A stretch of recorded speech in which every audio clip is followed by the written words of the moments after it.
যে মধ্যম আঙ্গুল এবং বৃদ্ধা আঙ্গুলের মাঝের যে আঙ্গুলটা, এই শাহাদাত আঙ্গুলের মাথাটা নাভির উপরে রাখেন প্রথম। শাহাদাত আঙ্গুলের মাথাটা নাভির উপরে, নাভির ছিদ্রের মাঝে রাখেন। রাখা কিছু করতে হবে। কি করবেন?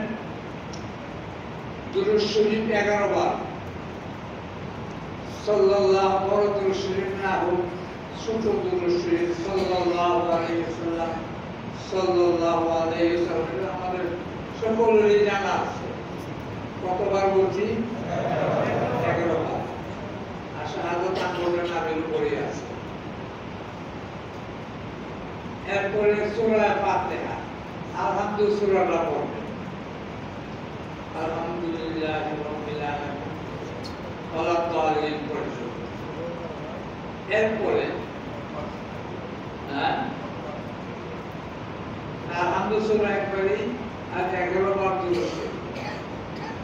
প্রথম 11 বার দুরূদ শরীফ, এরপরে আলহামদুলিল্লাহ সূরা একবার।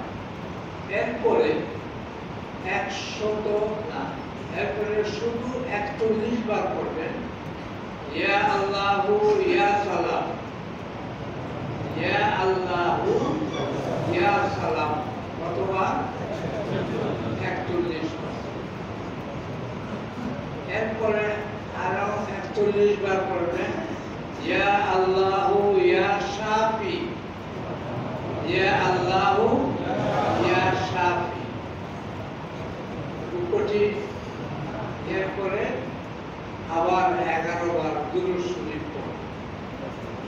ইনশাআল্লাহ পেটের কারণে যে সমস্ত রোগ সৃষ্টি হয় আল্লাহ হেফাজত করবেন। আমি আলহামদুলিল্লাহ সকালে একবার করি, রাত্রেও একবার, এই আমলটা করি। আলহামদুলিল্লাহ অনেক ফায়দা আমি পাইতেছি, আমার বাসারও করে। আমি এরপরে আরো অনেকে আমার কাছে আশা করছে যে এই আমলটা করে আমি খুব উপকার পাইছি। গ্যাস্ট্রিকের করি আমি খাই না, অনেকের উপর।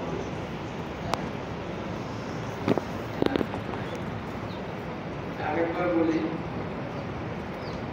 শাহাদাত আঙ্গুলটা নাভির ছিদ্রের উপরে রাখবেন, আঙ্গুলের মাথা রাখেন। এরপরে 11 বার কি করবেন?